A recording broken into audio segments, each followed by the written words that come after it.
High वे का control हमारे पास नहीं है, वो भी जानते हैं। चीफ मिनिस्टर साहब ने साफ कहा था कि अगर हाईवे वो नहीं मेंटेन कर सकते हैं तो दे दीजिए, हम डिप्टी सीएम साहब से करवा लेंगे, क्योंकि आरएनबी इनके पास है, हम बेहतर कर लेंगे। लेकिन कंट्रोल उनका है, इल्ज़ाम हम पे है। लॉ एंड ऑर्डर का कंट्रोल उन पे है, इल्ज़ाम हम पे है।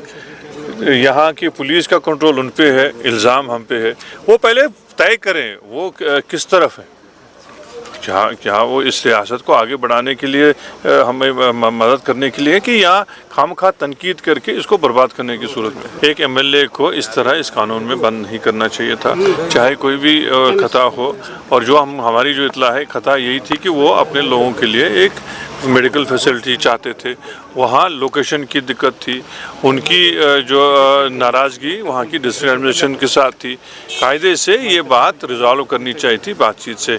इतना बड़ा कदम जायज़ नहीं है, और अभी आने वाले सेशन में भी ये बात ज़रूर उठेगी कि एक सिटिंग एमएलए को इस तरह कैसे इतने ख़तरनाक जो है कानून में बंद किया गया। नासिर साहब, हम देख रहे हैं कि एक नोशन है, एक इलेक्टेड गवर्नमेंट होने के बावजूद, चाहे लीडर ऑफ अपोजिशन हो चाहे पीडीपी हो, अपने इश्यूज़ को लेके एलजी साहब के पास मेमोरेंडम लेके जा रहे हैं, इवन कि यहाँ एक इलेक्टेड गवर्नमेंट है। किस तरह से आप इसको देखते हैं? कुछ मसला है ही जो जब हम पहले से कहते हैं, एक उन्होंने एक निज़ाम इस तरह से भी किया है कि वो चाहते हैं कि उनकी ये दोस्ती आइंदा पक्की हो जाए, लेकिन लोगों ने उनको रिजेक्ट किया हुआ है। वो अगले 5 साल इंतज़ार करें, फिर दोबारा जब लोगों के पास जाएंगे फिर ये हरकतें करें। ये हमने पहले भी देखा है। मुझे समझ नहीं आता, जैसे डिप्टी सीएम साहब ने कहा, वो किस बात का रोते हैं।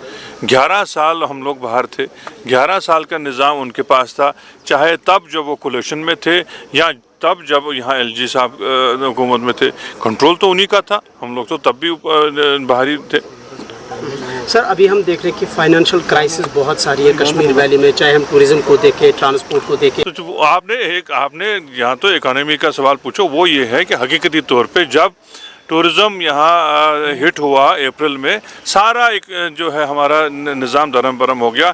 टूरिज़्म इंडस्ट्री की वजह से बिज़नेस का काफ़ी फैलाव होता था, उससे एक हिट हुआ। उसके बाद फ्लड्स आए, उससे बहुत ज़बरदस्त हिट हुआ।